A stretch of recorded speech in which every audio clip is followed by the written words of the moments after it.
Hi everyone, a quick recap of the chapter 4 of chitin. सबसे पहले piece of information that should be on your fingertips is ये values sodium calcium और chloride ये ज़्यादा extra सेल्यूलरली present होते हैं sodium calcium और chloride ठीक है पोटेशियम इंट्रासेल्यूलरली ज़्यादा और फॉस्फेट अमीनो एसिड्स भी तो सोडियम कैल्शियम क्लोराइड एक्स्ट्रा सेल्यूलरली ज़्यादा है अब हमारे सेल मेम्ब्रेन में there are two types of proteins that are prominently found channel proteins और carrier proteins अब channel proteins बस इस तरह से पड़े होते हैं ठीक है जब इस तरह पड़े होंगे तो इनमें से क्या होगी ऑब्वियसली डिफ्यूजन होगी आराम से डिफ्यूजन हो सकती है ठीक है और ये वो टाइप ऑफ डिफ्यूजन है सिंपल डिफ्यूजन बिकॉज इसमें किसी की कोई भी अमल दरामद नहीं शामिल आराम से ये सिंपली डिफ्यूज हो रहा है राइट और दूसरी सिंपल डिफ्यूजन होती है यहाँ ही लिपिड सब्सटेंसेस की आराम से without the help of even channel proteins तक भी नहीं चाहिए होते लिपिड आराम से डिफ्यूज हो जाता है और ये चैनल प्रोटीन्स सिंपल डिफ्यूजन कराते हैं और मोस्टली हमें सोडियम चैनल्स दिखेंगे उसके अलावा कैरियर प्रोटीन्स होते हैं इस तरह के अब कैरियर प्रोटीन्स फैसिलिटेटेड डिफ्यूजन भी कराते हैं एक्टिव ट्रांसपोर्ट भी कराते हैं फैसिलिटेटेड डिफ्यूजन अगर वो हाई से लो कॉन्सेंट्रेशन में जा रहा हो और एक्टिव ट्रांसपोर्ट कराते हैं अगर वो लो से हाई कॉन्सेंट्रेशन में जा रहा हो राइट तो इसको बोलते हैं आपका एक्टिव ट्रांसपोर्ट तो कैरियर प्रोटीन्स फैसिलिटेटेड डिफ्यूजन और एक्टिव ट्रांसपोर्ट कराते हैं चैनल प्रोटीन सिंपल डिफ्यूजन कराते हैं अब चैनल प्रोटीन्स को ऑब्वियसली अब बिल्कुल खुले पड़े में से कोई भी कभी भी कहीं भी ट्रांसफर हो जाए the body wouldn't know right but no it's not like that because our body is such an intelligent being कि इसने बहुत मैकेनिज्म्स इंट्रिकेटली डिजाइन किए हैं अब जैसे गेटिंग जो है हमारी ये क्या कहते हैं इसे गेटिंग मैकेनिज्म है राइट जिसमें that controls the ion permeability अब there are two types of gating mechanisms. One is voltage gating and one is chemical gating. अब जो voltage gated channels होते हैं they respond to electrical potential changes और जो chemical gated और ligand gated channels होते हैं they respond to ligand. अब इन पर आकर ligand bind होगा तभी ये channels खुलेंगे और उन केसेस में कौन सा ligand है एसिटाइल कोलिन ठीक है अब एसिटाइल कोलिन रिसेप्टर पर आकर ये बाइंड होता है और तभी वो चैनल खुलेगा और मोस्टली ये आपको सिनेप्सिस में नर्व सिग्नल ट्रांसमिशन में you are going to find this chemical और ligand gated channels. अब जो आपके वोल्टेज के जो चैनल्स होते हैं ये यूजुअली आपको मिलेंगे कहीं भी मिल सकते हैं एनीवेयर इन द बॉडी इसमें क्या होता है कि अगर सेल के अंदर नॉर्मली नेगेटिव चार्ज होती है राइट जैसे ही थोड़ी सी नेगेटिव चार्ज और नॉर्मली आपके जो सोडियम गेट्स हैं वो सोडियम गेट्स बंद पड़े होते हैं ठीक है अब हम बात करें सोडियम गेट्स की these are channels right right these are channel proteins so we're talking about channel proteins I'm not talking about sodium potassium ATPase pump उसको तो अभी दूर ही रखें ठीक है we're not talking about that we're just talking about the channels क्या कहते हैं facilitated diffusion भी करा सकते हैं और एक्टिव ट्रांसपोर्ट भी करा सकते हैं अब ये जो है चैनल ये नॉर्मली बंद पड़ा था जो सोडियम गेटेड चैनल है ठीक है I am not sodium channels है राइट और ये कौन सा है ये voltage gated sodium channel I am not talking about sodium potassium ATPase pump क्योंकि वो तो हर वक्त खुले रहते हैं right do not confuse that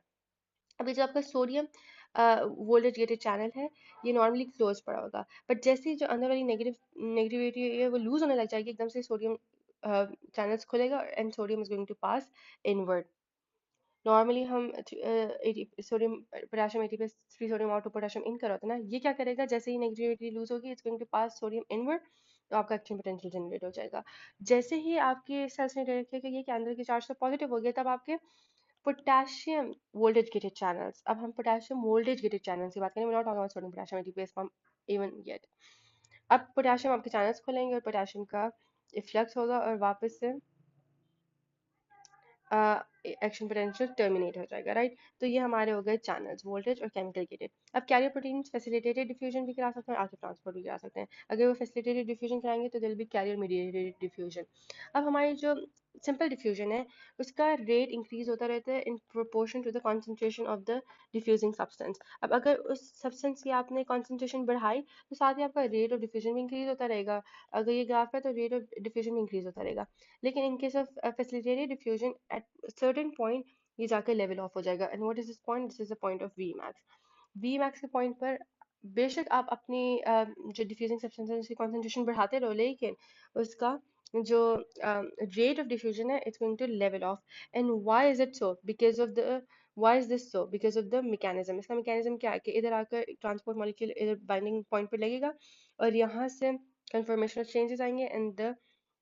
tunnel is going to open towards the other side and then this substance will be released तो ये जो है mechanism is sort of complicated for the body to understand तो इसलिए hence the delay or not the delay but hence the limit at the rate of hence the limit to the rate of facilitated diffusion अब हमारा जो carrier protein है normally हमारे body में glucose को transport करता है, ठीक है, इसी बिल्कुल इस तरीके से। तो ग्लूट्स हमारे पास प्रोटीन है, और जो ग्लूट फोर है वो इंसुलिन डिपेंडेंट है। खाना खाया, इंसुलिन बॉडी में आया, वो इंसुलिन वेसिकल्स में से वेसिकल्स के अंदर आपका ग्लूट फोर ट्रांसपोर्ट होगा, सेल मेम्ब्रेन पर लेकर आया उस वेसिकल को, ग्लूट फोर फिर आपका सेल मेम्ब्रेन पर लगेगा, ठीक है, और जब ये लगेगा तभी ये ग्लूकोज की अपटेक करेगा और आपका blood glucose level normal normal होगा, वो अंदर आएगा सेल के अंदर, तो ब्लड ग्लूकोज लेवल नॉर्मल हो गया, ठीक है। और उसका स्टिमुलस क्या है? इंसुलिन। लेकिन many people do not know exercise भी स्टिमुलस है, मसल कॉन्ट्रैक्शन की वजह से भी GLUT four it comes and attaches to the cell membrane, ठीक है। तो जो लोगों को डायबिटीज मेलाइटिस है, उनकी ग्लूकोज अपटेक नहीं हो पा रही क्योंकि ग्लूट फोर जाकर सेल मेम्ब्रेन पर नहीं लग रहा,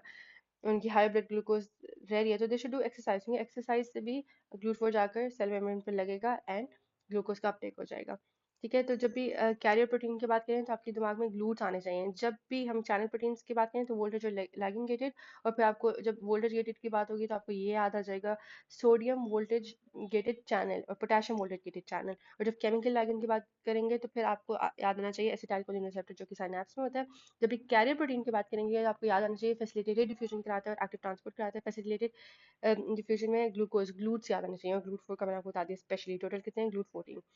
फिर एक्टिव ट्रांसपोर्ट में प्राइमरी भी है, सेकेंडरी भी है। प्राइमरी क्या करता है? Then and there ATP use करता है, उसी वक्त एटीपी हाइड्रोलाइज करता है और यूज करता है। Secondary concentration gradients ATP use करता है। तो basically this is division on the basis of the source of energy that's used for the transportation mechanism. अब हमारे पास primary active transporter, secondary active transporter. Primary then and there use करता है, secondary concentration gradient की energy use करता है। अब primary active transport में ये है, हमारे सेकेंडरी एक्टिव ट्रांसपोर्ट में कौन ट्रांसपोर्टर कौन ट्रांसपोर्टर है, नेवर फॉरगेट दैट। प्राइमरी में ये क्या है? Sodium potassium ATPase pump, then and there ATP को हाइड्रोलाइज करेगा और 3 sodium out two potassium in, electrical voltage inside negative established, hence this is electrogenic। और ये हर वक्त काम कर रहा है, अगर नहीं काम कर रहा होगा तो our cell will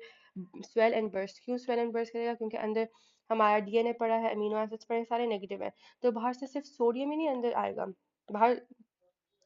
सोडियम की हाई कॉन्सेंट्रेशन है तो वो तो डिफ्यूज होकर अंदर आएगा ही आएगा, लेकिन पोटेशियम भी अंदर आने लग जाएगा, क्यों? क्योंकि वो पॉजिटिव है, तो पॉजिटिविटी दैट मैटर्स मोर। और फिर उसके साथ साथ वाटर भी अंदर आएगा, तो फिर सेल जो है आपका स्वेल हो जाएगा एंड इट विल बर्स्ट। तो सोडियम पोटेशियम एटीपेस पंप सबसे इंपॉर्टेंट प्राइमरी एक्टिव ट्रांसपोर्ट का पंप है। फिर कैल्शियम पंप भी और हाइड्रोजन पंप भी, ठीक है। ये क्या करेगा? कैल्शियम पंप एक्टिव ट्रांसपोर्ट हो रहा है तो अगेंस्ट द कंसंट्रेशन ग्रेडियंट, और कैल्शियम बाहर ज्यादा है तो ये सेल से बाहर लेकर जाएगा आपका कैल्शियम, ठीक है। तो all of the calcium is pumped extracellularly, ये हर सेल में प्रेजेंट होता है, और सिर्फ ये बाहर सेल मेम्ब्रेन पर ही नहीं प्रेजेंट होगा, जो आपके अंदर साइटोप्लाज्मिक रेटिकुलम और माइटोकॉन्ड्रिया उनमें भी प्रेजेंट होगा। ये बेसिकली अंदर साइटोसोल से बस निकालना है हमने कैल्शियम, ये इसका मेन मकसद है। अब हाइड्रोजन बम भी है हमारा। अब सेकेंडरी एक्टिव ट्रांसपोर्ट में, अच्छा इनको तो then and there ATPase ATPase ATPase ये सारे एटीपेस हैं।